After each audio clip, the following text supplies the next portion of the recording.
재미있는 뉴스를 봤어요. 현대차 노조가 예. 채용 비리 근절한다.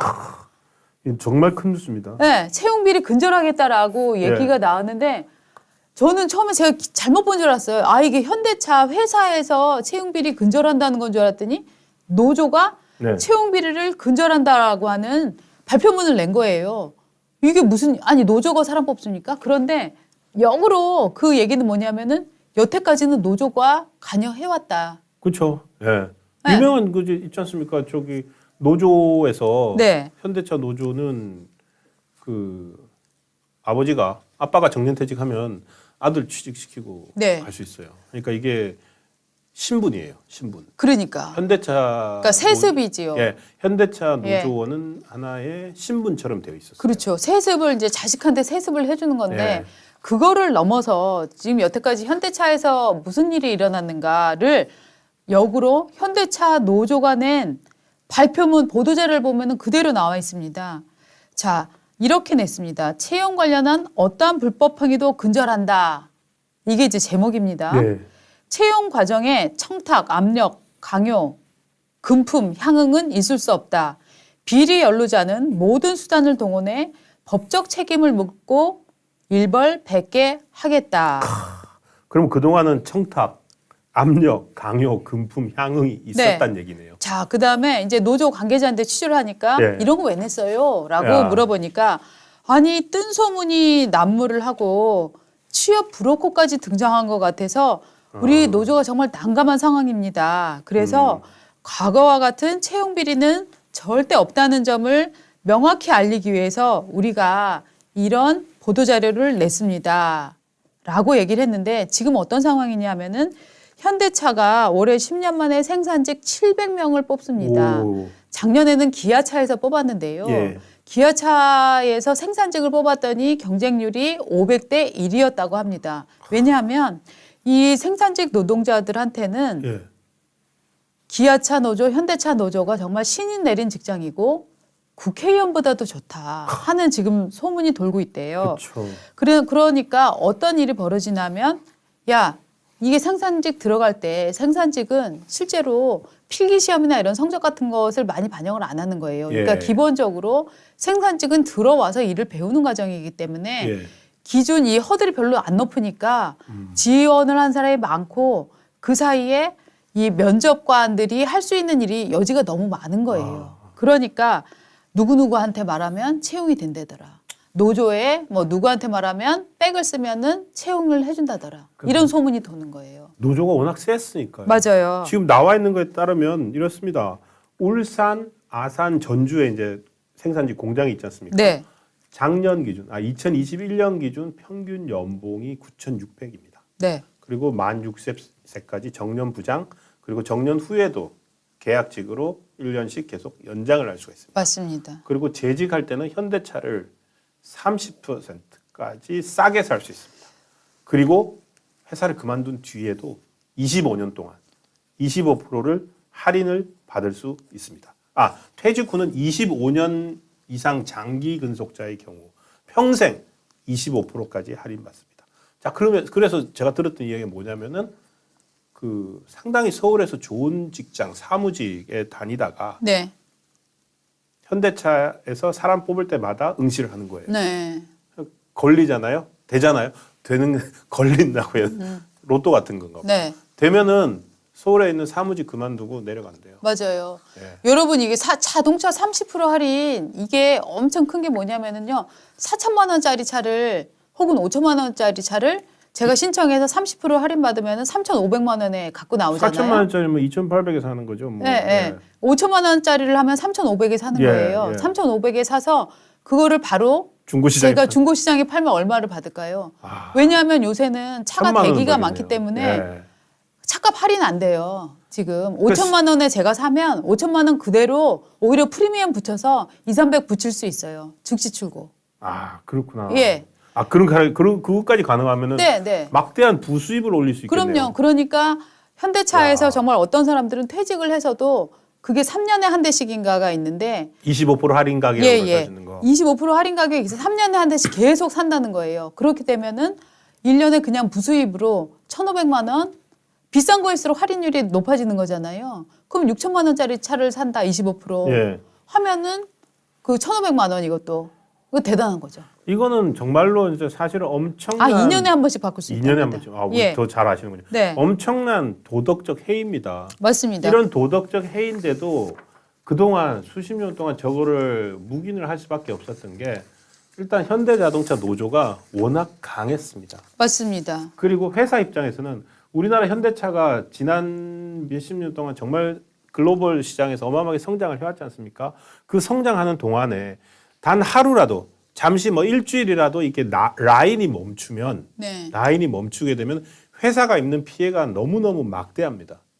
근데 그러니까 노조 말을 웬만하면 다 들어주는 거죠. 근데 이거 되게 머리 긁어 죄송합니다. 되게 재밌는 게 뭐냐면 예.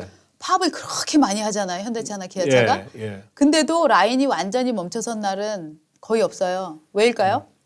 다른 데서 돌릴 비정규직들, 예. 비노조원들이 하청업체 사람들. 사람들을 많이 넣어서 그러니까 삼성이나 현대나 기아는 기본적으로 네. 사람을 많이 채용해서 고비용 구조로 가고 있다는 가고 있는 거예요. 거죠. 그래서 실제로 그런 그 강성 노조원들이 빠져도 라인이 중지되지 않게 즉 그 얘기는 뭐냐 하면 반대로 이 사람들이 현업에 들어가도 일을 안 하고 있다는 거예요. 2013년에 네. 월간조선에서 르포를 한 거를 보면은 울산 공장 근로자들 30분 전부터 일손 놓고 퇴근 준비를 한답니다. 예. 그래서 3시 30분이 되면 그 공장 앞에 오토바이들이 쫙 저렇게 대기하고 있어요. 왜냐면 나 땡 하고 퇴근하려면 저 때 나오면 늦어 해갖고 땡 하고 기다리고 있고 네. 그렇구나. 그 다음에 기계가 돌고 있는데 주식 투자하고 영어 감상하고 있더라. 1시간에 스패너를 한 번 들더라. 휴게실에 가보니까 3, 4명이 쏟아서 휴식을 하고 있더라. 쉬엄쉬엄 하다가 퇴근 전에 속도전을 한다. 2분 만에 차 10대 부품 장착을 하더라. 예. 그러니까 이것도 그럼 왜 2013년에 나왔냐.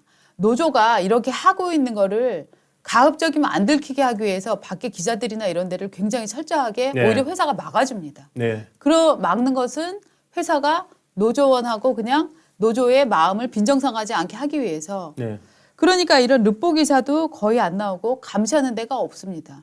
회사는 인지를 잡혀서 그냥 봐주고 있고 심지어는 인사청탁까지 그동안 많이 들어줘 왔던 거죠. 그래서 2005년에 입사 추천 대가로 브로커를 통해 4억 원 금품을 받은 노조 간부 등 8명이 구속된 적도 있었거든요. 예. 근데 그 이후에는 어떤 얘기가 돌고 있냐면 자, 채용 때 돈을 받는 거는 이게 걸릴 염려가 있으니까 일단 비정규직으로 들어와. 그러면은 노조에서 제 비정규직인데 일 열심히 해. 제 정규직으로 뽑읍시다. 라고 해서 들어갈 수 있다라고 해서 과거에는 몇 천만 원 수준이었는데 아까 댓글 올려주신 거 보니까 1억이다 뭐 이런 얘기까지 있는데 뭐 이거는 뭐 경찰 수사로 밝혀진 것은 아니고 지금 돌고 있는 얘기인데 이런 의심이 들 정도로 지금 노조가 현대차 노조나 기아차 노조가 예. 부패하고 권력을 막강하게 누린다라고 하는 지금 지적이 있는 거죠. 그렇죠. 저는 사실 제가 뭐 지난번에는 이제 반도체 공장 들어가 봤던 얘기 말씀드렸는데 네. 그 비슷한 시기에 이제 산업부 기자들 가끔씩 이렇게 가거든요. 네. 르포, 현대차 르포를 공장 내부 르포를 갔던 제 후배 기자가 있습니다. 갔다 와서 저한테 얘기를 하는데 네. 방금 말씀하신 거 뭐냐면은 이제 넷플릭스 이런 것들이 막 보급이 됐잖아요. 네, 스마트폰 이후에. 네. 그러니까 회사에서 쉬는 시간에 이걸 좀 봐야 되겠다. 그러니까 공장 생산 라인이 있는 그곳에다가 네. 와이파이를 깔아달라는 거예요. 그 그 와이파이를 깔면은 스마트폰을 볼 수 있잖아요. 공장 생산 라인에 와이파이를 깐다고요? 예, 그러니까 왜냐면은 예를 들어서 라인에 있으면은 라인에 서가지고 계속 조립하는 게 아니거든요. 한 사람이 하고 있으면 한 사람은 쉬어야 되거든요. 네. 그래서 보면은 항상 쉬는 사람이 한 사람 있대요. 네네. 그 사람은 이걸 봐야 되고. 그런데 그거를 쓰려고 했더니 방금 말씀한 그대로 당시 홍보팀 차원에서 기자에게 쓰지 말아 주십시오. 기사 쓰지 말라고. 예. 네. 그러니까 제가 그때 지금 정확하게 기억이 뭐냐면 그러니까 스마트폰 들어오고 그런 서비스 OTT 소위 말하는 넷플릭스 이렇게 많아지면서 네. 노조가 요구했대요. 네. 생산 라인에서 스마트폰 원활하게 볼 수 있게 와이파이를 깔아라. 다 깔아. 그러니까 전 세계 공장에서 와이파이 깔아준 데가 스마트폰 보라고 와이파이 까는 데는 여기밖에 없을 거다. 그럼 그런 얘기 자동차 하더라고요. 조립을 하면서 내 라인에 아직 뭐가 안 들어와 있으면 내 작업대 안 되어 있으면은 헤어질 결심 이런 거 영화 보고 있는 거야? 그렇죠. 근데 이제 이게 한 명이 있는 게 아니라 네. 이렇게 교대로 한대요. 그래서 한 명은 쉬게 있고 이렇게 쉴 수도 있고. 그러니까 아까 말씀하셨잖아요. 쉬엄쉬엄하게 돌아가게 네. 하는. 그러니까 그런 것들도 하나하나도 다 노조와 네. 노사 간의 이제 협약 사항인데 네. 문제는 지금 저는 이 현대차 노조가 아주 뭐 바뀌어가지고 도덕적으로 바뀌어서 그렇다라고 저는 생각하지 않습니다. 왜 그럴까요, 그러면? 이게 전기차 때문입니다. 아, 맞아요. 전기차가 나오게 되면은요. 네. 현대차나 전 세계 네, 네. 자동차 노조는 정말 강성 노조입니다. 네. 그러니까 그러니까 베테랑들의 실력이 어느 네. 정도냐에 따라서 차의 완성도가 올라가거든요. 예. 고장 안 나고 예. 엔진에 이 볼트 너트 한 번 조일 거를 어느 정도 조여야 네, 되는지 네, 네. 심하게 조이면은 기계에 마모가 일어나고 그렇죠. 덜 너무 조이면은 느슨하면. 또 이게 사고가 풀리고 하는데 그걸 완벽하게 한 20년 동안 엔진에 있는 그거 예. 안 풀리게 할 수 있는 거는 아주 오래된 숙련공들이 지키고 있기 때문인데 네, 네. 그 사람들이 사실상 수십 년 동안 이 생산 라인에서 수천 개 부품이 들어가는 자동차라는 완성품을 만들잖아요. 네. 근데 전기차는 다 모듈이에요. 맞아요. 그냥 한 100여 개, 몇백 개 모듈만 갖다가 부품을 갖다가 이렇게 맞추는 끼우기만 거죠. 하면 돼요. 블록처럼 끼워 맞추는 예, 거잖아요. 맞습니다. 예. 근데 이 자동차 산업이 글로 가거든요. 네. 그래서 그동안에 현대차나 이런 우리나라 기업들이 전기차로 가는 거를 너무너무 엄청 막고 불안하게 지켜봐 왔어요. 네. 근데 이제는 대세거든요. 네. 노조도 체질 개선 해야 되거든요. 맞습니다. 그런 상황에서 역학 관계가 바뀌고 있는 거 아닌가. 네. 그럴 수도 있겠고요. 예, 그런 예. 생각도 기사 보다가 방금 들은 생각입니다. 예. 하여튼 이 정말 노조가 신입사원 채용하는데 불법을 근절하겠다라고 성명을 낸 정말 놀라운 이 상황. 네. 정말 이 행간에 무엇이 숨어 있는지 정말 저희가 좀 살펴보고 나서 정말 저희 깜짝 놀랐는데요.